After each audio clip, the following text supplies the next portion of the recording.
Yeah, I'll react to that, sure. Okay. Gentlemen, hello. Welcome back. Just finished that Caesar video. Disastrous for the Romans, actually. Okay, the next episode, Battle of Lützen of the 30 Years' War playlist on Kings and Generals. Let's do it. If you're new to the channel, hello, my name is Connor. I like to learn about history through YouTube recommendations. The original link to the video is at the top of the description below, like always, and right below that is the link to the Discord. Just click on that. It'll send you right over there. Love to have you. We're nice over there, usually. And yeah, more the merrier. Join the family. Pull up a chair. Let's do it. 30 Years' War, Battle of Lützen, or Lützen, 1632. Teal was defeated by Gustavus video, last details episode. The intervention in the I remember 30 Years' War by the Swedish king Gustavus Adolphus and his decisive victory at the Battle of Breitenfeld in the summer of 1631.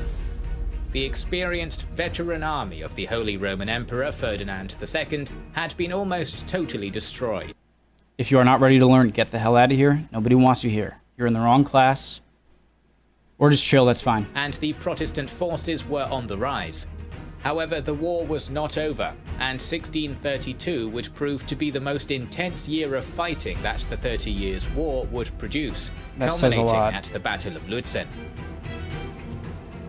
Swedish King Gustavus Adolphus was now at the peak of his popularity in the Protestant world after his glorious victory at Breitenfeld.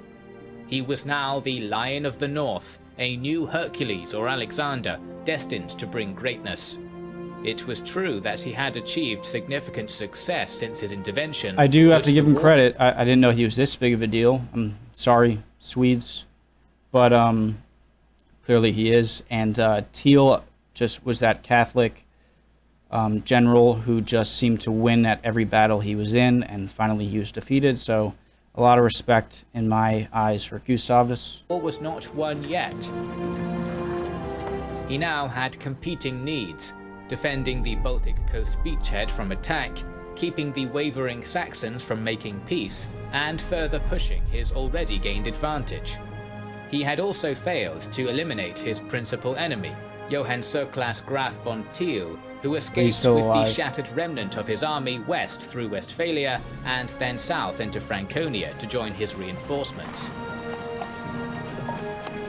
Westphalia is the name of the treaty that ends this whole thing, isn't it? Due to his insecure supply lines, the difficulty of operating in Catholic territory, and the insecurity of his Protestant allies, direct pursuit of the enemy was not an option at this moment.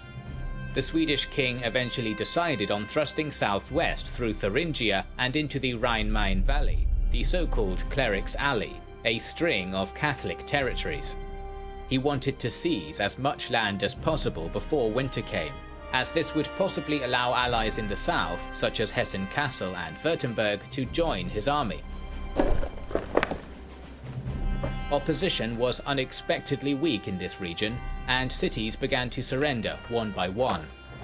Erfurt fell on October 2nd, while the wealthy bishopric of Würzburg surrendered on the 15th, its garrison pleading for mercy, while the Protestants responded with Magdeburg's quarter. After resting for a brief while, the Swedes seized Frankfurt. Sweden. Gustavus Adolphus crossed the Rhine at Oppenheim, and finally took the electoral capital at Mainz on the 23rd of December, the seat of the Archbishop-Elector of the Empire. How is he doing this so unopposed? And the rest of the Lower Palatinate, which had started this entire conflict, was conquered in the subsequent weeks. I guess probably because, if I missed something, sorry, but Teal's army was defeated. I guess he was the bigger army there. I didn't realize just how big of an impact winning that battle last episode would be. And clearly with Gustavus marching through without barely any resistance, you know, shows how big of a force that was. Shows how big of a deal that battle was. Meanwhile, the war had expanded even further.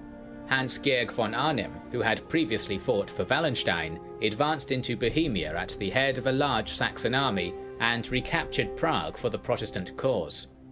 During the invasion of Bohemia, Arnim made contact with Wallenstein, which almost led to peace between the Emperor and Saxony, but these talks fell through.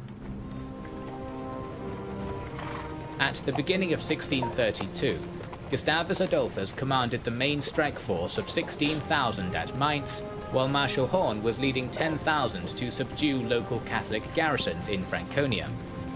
The Catholics of the Empire were now panicking. Thiel's confidence had been shattered by Breitenfeld, and he now avoided battle and was resented by his soldiers, with the Imperial army being crammed into Bavaria.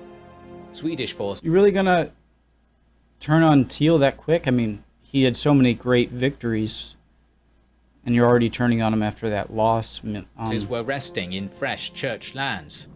Into Bavaria. Swedish forces were resting in fresh church lands. Though the main Swedish and Imperial armies were relatively localized, it was at this point in the war that conflagrations began to erupt all around Germany. Emboldened Protestants and Catholics began to raise smaller armies, which fought against each other all over the country, whilst the Swedes began to dispatch smaller armies as well, causing massive devastation and human suffering.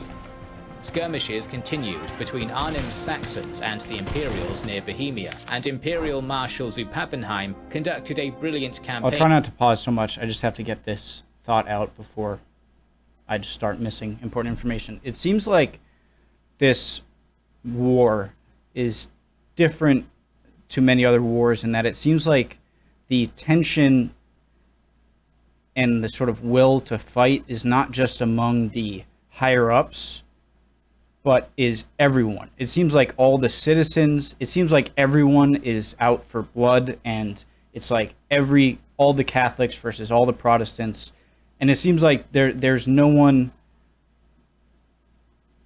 who really wants peace. I'm clearly, you guys know I'm no expert in this area, but it just seems like there's more tension between your everyday people in this war than in other wars. Does that make sense? In the north, rescuing thousands of Imperial troops who were trapped in besieged cities such as Magdeburg and Stade, whilst destroying Protestant contingents many times the size of his own. Swedish Marshal Gustav Horn attacked Bamberg and Thiel, who now seemingly charged into action. They called in garrisons from the nearby Upper Palatinate and Bavarian militia, and attacked Horn's besieging force on March 9th, who lost a third of his army. Hearing of the defeat, and worried that it might make the wavering Protestant Germans desert him, Gustavus Adolphus marched from Mainz, reunited with Horn, and entered Nuremberg. To the south was the powerful Bavaria, led by Maximilian I. It was cut in two by the Danube River, and the Swedish king could not afford to slice his force in two to attack both the northern and southern portions. So he chose to conquer the south, due to the presence of the rich electoral capital at Munich in that part of the electorate. This would require him to cross the Lech River, and he chose to move towards the city of Rhein, where Thiel had entrenched with 21,000 men and 20 guns.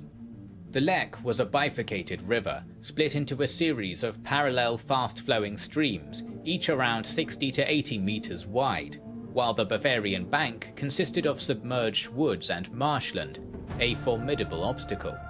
Gustav versus Thiel, round 2. The only viable route across for the large Swedish force was around 5 kilometers south of Rhine, where there was a large island splitting the river.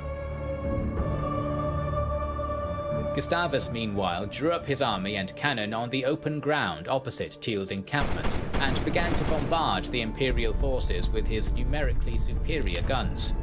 He also sent a small feint force to make Thiel think he would cross there. Slightly further south, at the main crossing point, musketeers and more artillery began to converge on the island, ready for the crossing and attack. I'm going to make you think I'm going to Calais, but I'm going to go to Normandy. At dawn, the units on the island began to burn straw and gunpowder in order to make a smokescreen, which made visibility minimal. In the midst of this shroud, a small Finnish unit crossed to the Bavarian bank and secured a minor beachhead, floating a prefabricated bridge across to the island in order for the main army to make the crossing.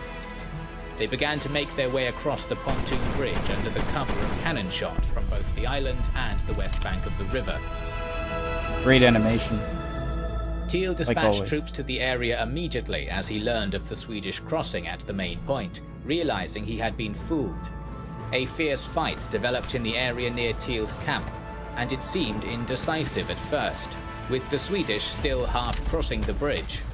However, unknown to the Imperials, a small 2,000-strong elite Swedish cavalry force had crossed the Lech 2 kilometers further to the south and smashed into the flanks and rear of the Imperial formations, leading to their collapse. In the midst of the fray, Thiel, who had commanded since the Battle of White Mountain, was mortally wounded by a cannonball and perished 2 weeks later.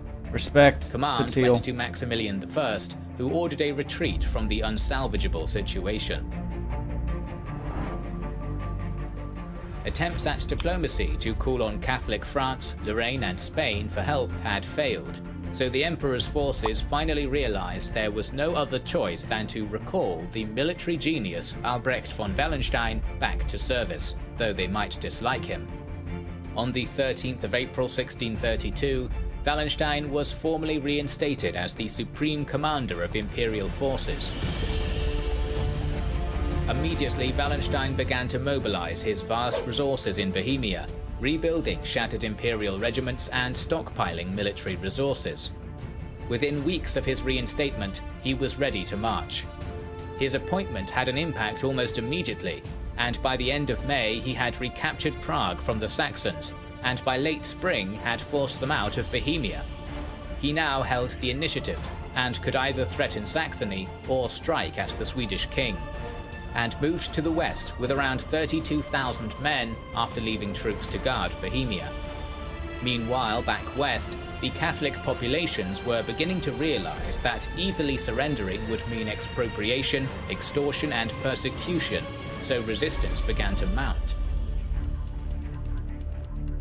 Wallenstein now arrived in the region with his larger force, reuniting with his old rival Maximilian's shattered army at Eger on July 1st. Knowing their precarious position, both men knew they could not afford disunity and were respectful to one another. Realizing that Gustavus Adolphus was a formidable commander, Wallenstein's tactics were extremely cautious, aware that another major defeat could mean the end of the imperial cause.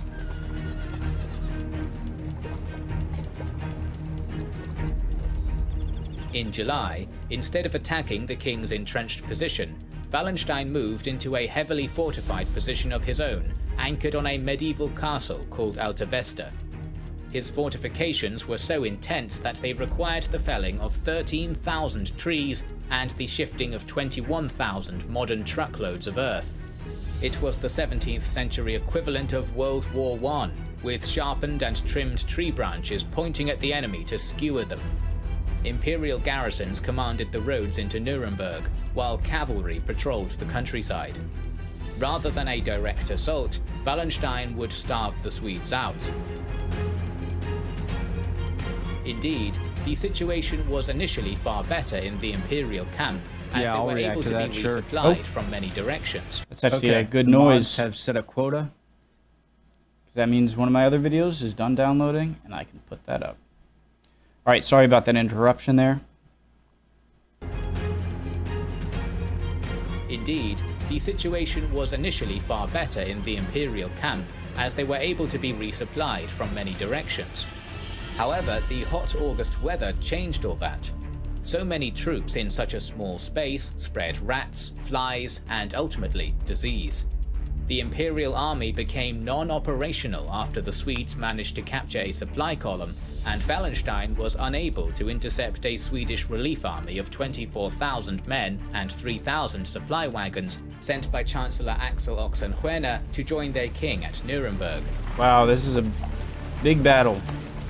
Meanwhile, to the north, the Battle of Steinau resulted in a Saxon victory. However, Wallenstein sent one of his captains, Heinrich Hulk, to punish Saxony with a 10,000-strong raiding force.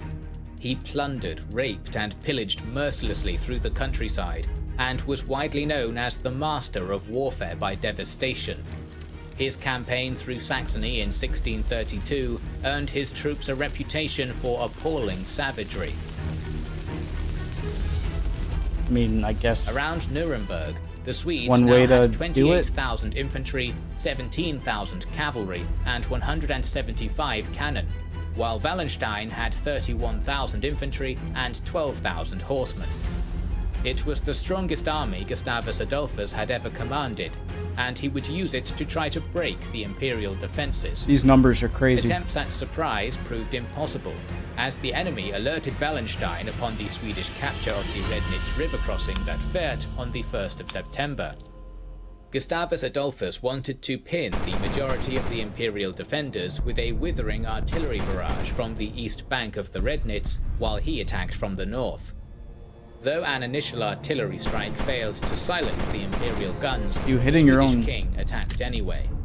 He sent his infantry up the slope, but rainfall had made the ground slippery, hindering the assault and making taking the regimental guns with them impossible.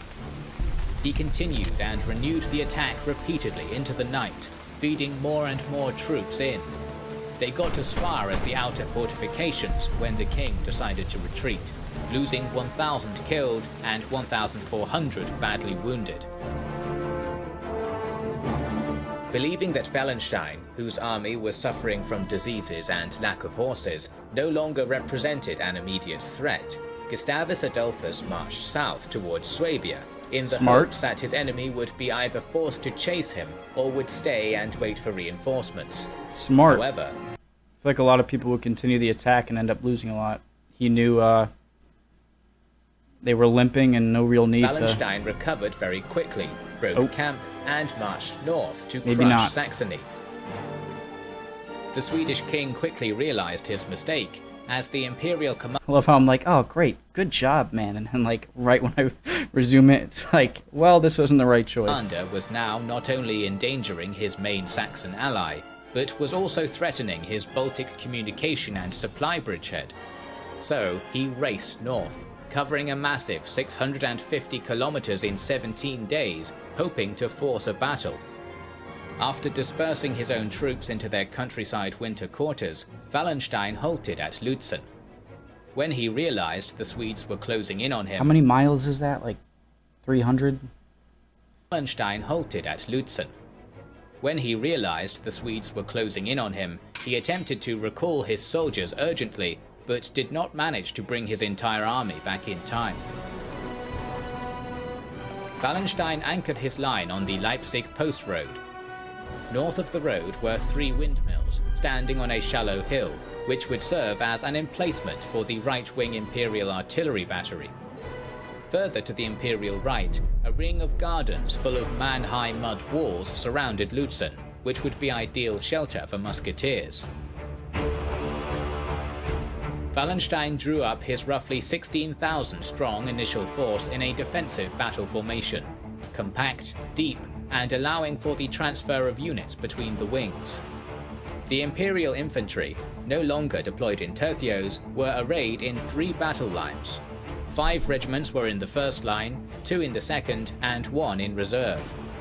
The cavalry was mostly on the wings, formed up in a reverse bow shape to prevent encirclement. Croat light horse formed a forward screen on the wings, while heavy black-armoured cuirassiers formed the main hammer and arquebusiers sat behind them. Taking advantage of Swedish tactics, Wallenstein placed 150 musketeers in front of each cavalry wing, though not in the Swedish style. The Imperial cannon were deployed in 2 main batteries, the aforementioned windmill battery, which contained 14 to 17 guns, and the left wing battery, which was emplaced in a lower lying ditch and contained 6 or 7 guns. Meanwhile, on the approach, the Swedish king led prayers and gave rousing speeches to both his Scandinavian and German troops, harried all the way by Imperial Croat light raiders. At around 8:30 to 9 AM, the armies caught sight of one another, and the Swedes began to cross the Frostgraben River with makeshift bridges. Is everyone ready for the battle? Are you ready for the battle?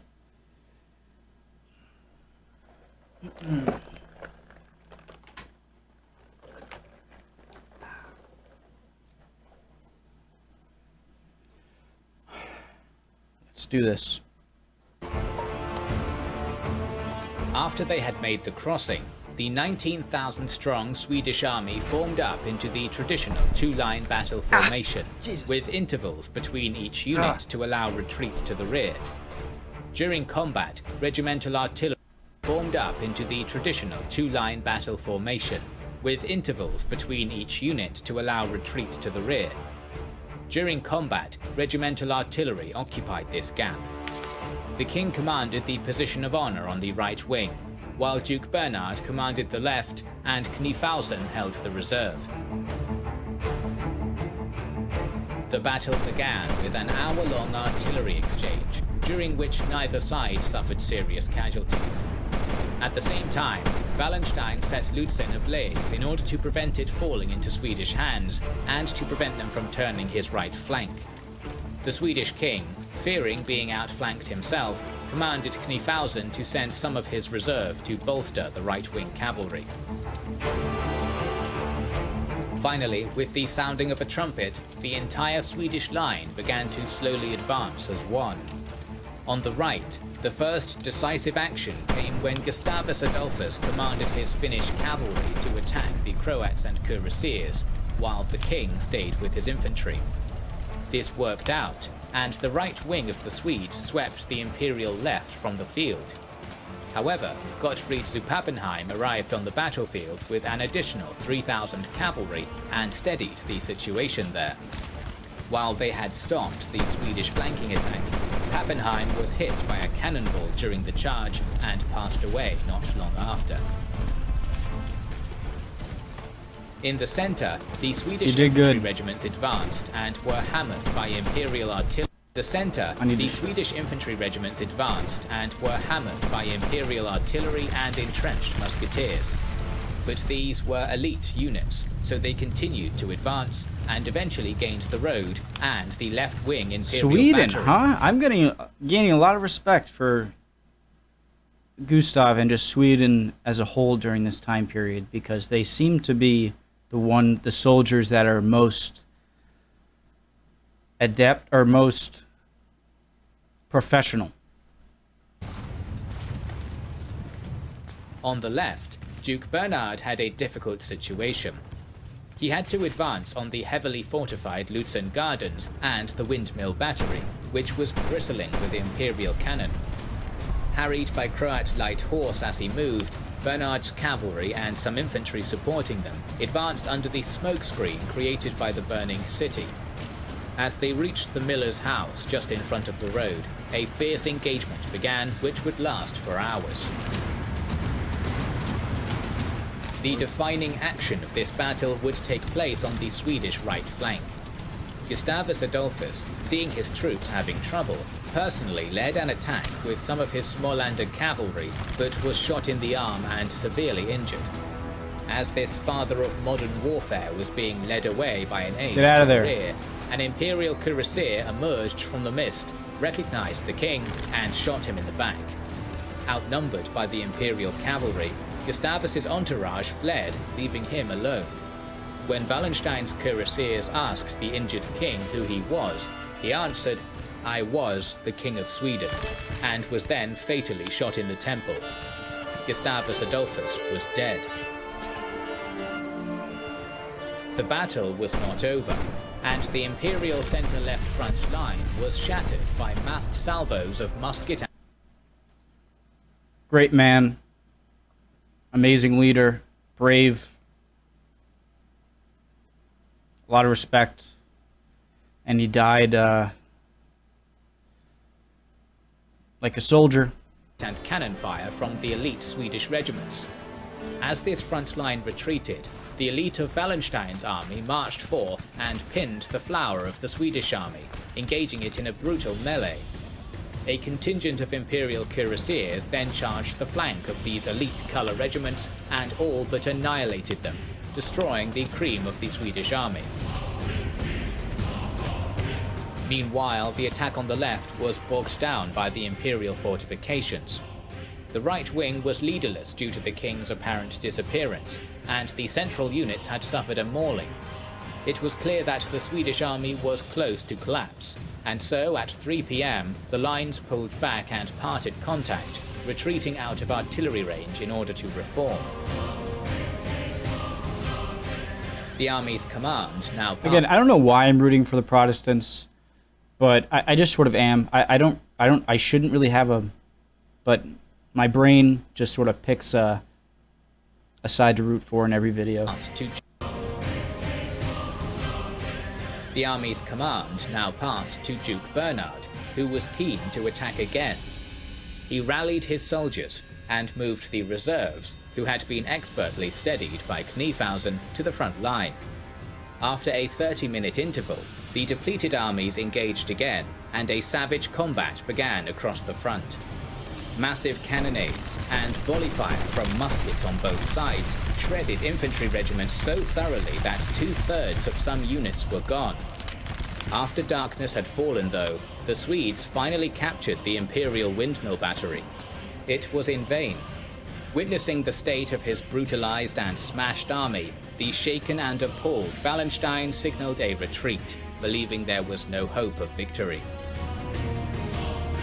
Gustav did not Lützen had been an unmitigated slaughter on both sides, with the Swedes losing 10,000, while the Catholic casualties being more than 12,000.